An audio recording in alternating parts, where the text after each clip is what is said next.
योग साधकर तेली को मारकर शमशान में पिशाच बना सिरस के पेड़ से लटका दिया है। अब वह तुम्हें मारने की फिराक में है, उससे सावधान रहना।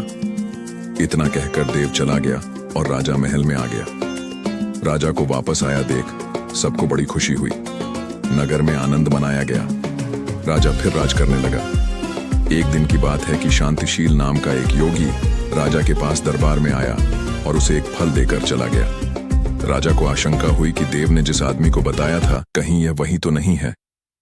यह सोच उसने फल नहीं खाया, भंडारी को दे दिया। योगी आता और राजा को एक फल दे जाता। संयोग से एक दिन राजा अपना अस्तबल देखने गया था।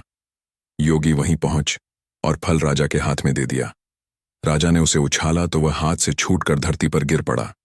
उसी समय एक बंदर ने झपटकर उसे उठा लिया और तोड़ डाला। उसमें से एक लाल निकला, जिसकी चमक से सबकी आंखें चौंधिया गईं। राजा को बड़ा अचरज हुआ। उसने योगी से पूछा, आप यह लाल मुझे रोज क्यों दे जाते हैं? योगी ने जवाब दिया, महाराज, राजा, गुरु, ज्योतिषी, वैद्य और बेटी, इनके घर कभी खाली हाथ नहीं जाना चाहिए। राजा ने भंडारी को बुलाकर पीछे के सब फल मंगवाए। तुड़वाने पर सब में से एक एक लाल निकला।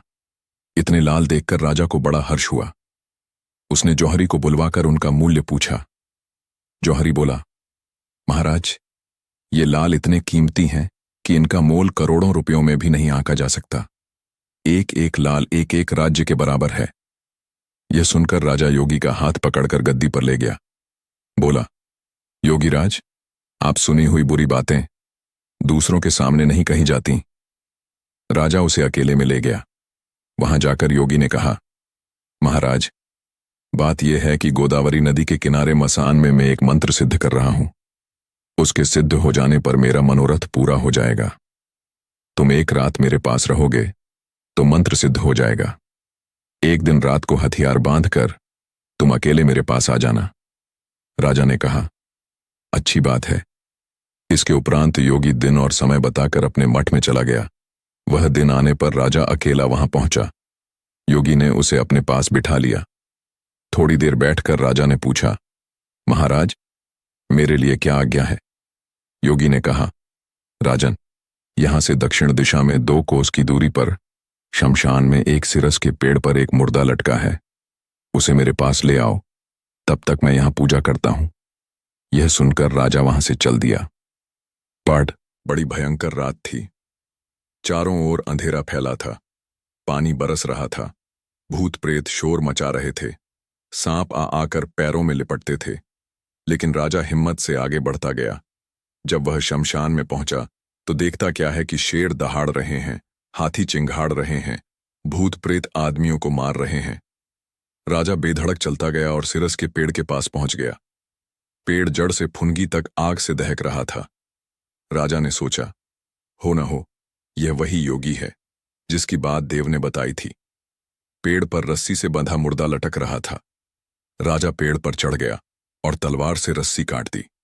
मुर्दा नीचे गिर पड़ा और दहाड़ मार मार कर रोने लगा। राजा ने नीचे आकर पूछा, तू कौन है? राजा का इतना कहना था कि वह मुर्दा खिलखिलकर हंस पड़ा। राजा को बड़ा अचरज हुआ। तभी वह मुर्दा फिर पेड़ पर जा लटका। राजा फिर चढ़कर ऊपर गया और रस्सी काट मुर्दे का बगल में दबा नीचे आया। बोला, बता, तू कौन है? मुर्दा चुप रहा। तब राजा ने उसे एक चादर में बांधा और योगी के पास ले चला। रास्ते में वह मुर्दा बोला, मैं बेताल हूं। तू कौन है और मुझे कहां ले जा रहा है? राजा ने कहा, मेरा नाम विक्रम है। मैं धारा नगरी का राजा हूं। मैं तुझे योगी के पास ले जा रहा हूं। बेताल बोला, मैं एक शर्त पर चलूंगा। अगर तू रास्ते में बोलेगा तो मैं लौटकर पेड़ पर जा लटकूंगा। राजा ने उसकी बात मान ली। फिर बेताल बोला, पंडित, चतुर और ज्ञानी, इनके दिन अच्छी अच्छी बातों में बीतते हैं, जबकि मूर्खों के दिन कलह और नींद में। अच्छा होगा कि हमारी राह भली बातों की चर्चा में बीत जाए। मैं तुझे एक कहानी सुनाता हूं, ले सुन।